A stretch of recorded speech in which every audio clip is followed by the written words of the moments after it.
السلام عليكم. معكم قناة كويزين ويد سميرة. نتمنى نلقاكم هذا الفيديو بخير وعلى خير.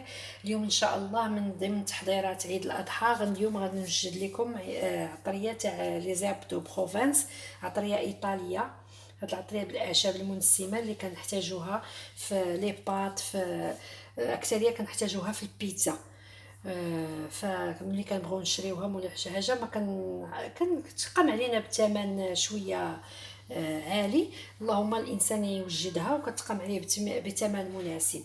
عندنا في المقادير عندنا واحد 2 معالق تاع الزعتر، وعندنا واحد 2 معالق تاع الحبق، وعندنا واحد 2 معالق تاع ازير، وعندنا واحد 2 معالق تاع الزعيطره، وعندنا واحد المعلقه تاع مرد الدوش، ومعلقه السالميه.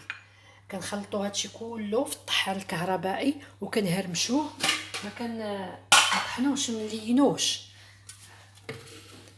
كناخذوا الطحان كنديروا الزعتر، الحبق، كناخذوا ازير، زعيطره،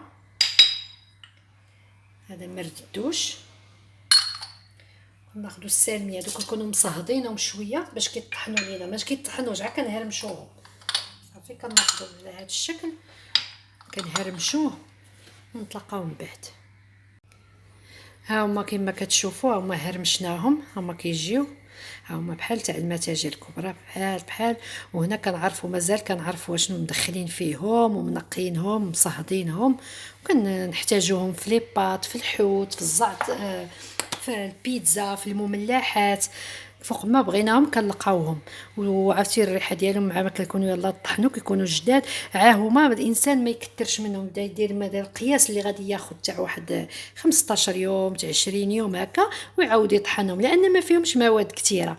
غتكون ديما عندك هذاك الشيء مصهد ومنقي ومقاد، وصافي كتبقاي تاخدي بالمعلقه تهرمشيهم وديريهم، ديما كتبقى الريحه فايحه وما كيبردوش. حيت مازال داك اللي كنشريوهم وداك الشيء راه كنكونوا باردين، ما كيكونوش عاطين النسمه. ولكن غادي ملي غادي تطحنوهم على يديكم وتوليو كما تبغيهم، زعما طحنوهم ديما على يكونوا جداد، عرفتي راه كيبدلوا المذاق تاع الاكلات اللي كنوجدوا، بحال البيتزا، بحال لي بات، بحال الحوت اللي كيكونوا بالاعشاب وتدخلوه للفران.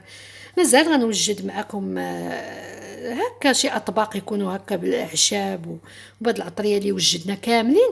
مازال غنوجد معكم بهم الاطباق ديالنا. دابا غنبقى عاد نديرهم في القريعه ونكتب عليهم حتى هما ونخليهم مع العطريه كما العاده. دابا ها هي درتها في القريعات، كتبت عليها الاعشاب المنسمه خاصه بالبيتزا كي قلت لكم لي باط. هانتوما كما كتشوفوا، كما كتجي قربت عليكم بحال اللي كتباع. ولكن كنعرفوا شي حاجه ديال الدار راه ديما كتكون بنينه. ودابا غندوزو لواحد التابل سميتو الزعتر اللبناني، معروف عند المشارقه. كيديروه في الفطائر، في الفطيره ديالهم، وكيديروه في السلطات. حنا جربناه حتى حنا دخلناه في الاعشاب ديالنا المغربيه. حتى حنا كنديرو به في الفطيره ولا في الملاوي مثلا، وكندهنوه كنخلطوا هذا التابل وكنزيدوا معاه زيت العود، كنعمروا به الفطيره ديالنا وكندخلوها للفران. شي مره غنجرب نحضرها معاكم.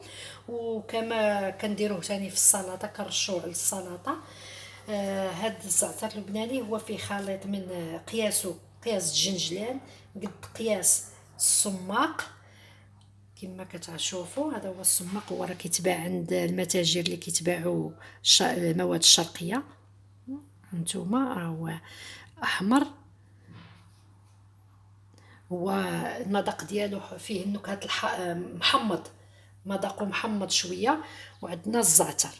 عندنا دابا مثلا الا قدينا زليفه تاع الجنجلان وزليفه السماق وزليفه تاع الزعتر، او كاس.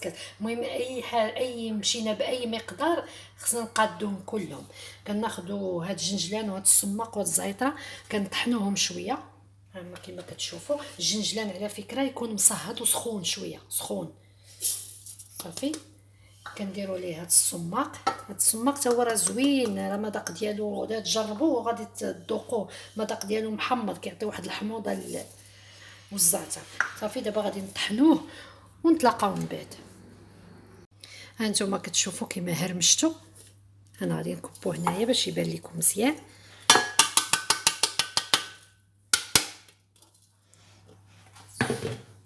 هانتوما عرفتي واحد المذاق، واحد الريحه تاع الجنجلان مع مصهد ومع هذاك الصماق. عرفتي الا ما جربتوش راه ما غاديش تعرفوني علاش كنعاود لكم عليه هذا الشيء، زعما ما كنهضر لكم عليه. راه ضروري خصكم تجربوه باش تحكموا. هانتوما وراه غادي يعجبكم بزاف. دابا هذا مثلا كنديروه مع شويه تاع زيت العود، كنخلطوه وكندهنوا به الفطيره وكنطيبوها اما في المقله اما في الزيت اما في الفران. ولا بعد نديروا خا سلطه البصله ومطيشه وكنشدوه بحال هكا، التابل بحال هكا وكنرشوه فوقه. راه كيعطيها واحد المذاق، واحد الذوق. حنا هادشي ما معتادين، ما معتادش عندنا في الاكلات المغربيه، ولكن ملي كتدخليه ولا شي حاجه ثاني واو. تتجربوه وغادي يعجبكم ان شاء الله. هانتوما كما كتشوفوا بعد ما درتهم في القريعات كتبت عليه تا هو الزعتر اللبناني. هانتوما كما كتشوفوا، هانتوما راه التصوير ما كيعطيهش حقه. هانتوما كما كتشاف بالعين المجرده. هانتوما وهو راه صحي كذلك، كنا فيه الجنجلان، الزعتر، الصماق، راه مواد صحيه ما فيه شي حاجه اللي نخافوا منها. كما قلت لكم كديروه في الفطيره ولا فوق السلطه، ونتمنى يعجبكم وتجربوه. وحضرنا كذلك الاعشاب المنسمه اللي كنلقاوها في المتاجر كبرى. هيا كما نستعملوها في المملحات، في الحوت، في لي باط، وكل شيء كنكونوا مصاوبينه في الدار وعارفين اش دايرين فيه. وهكا نسالى الفيديو ديالنا اليوم، ونتمنى يعجبكم وتجربوه. وخليوا لي اللايك وبارطاجيو مع الناس اللي عزاز عليكم، وفعلوا الجرس في لاشين باش يوصلكم ديما الجديد والى فيديو اخر ان شاء الله. السلام عليكم.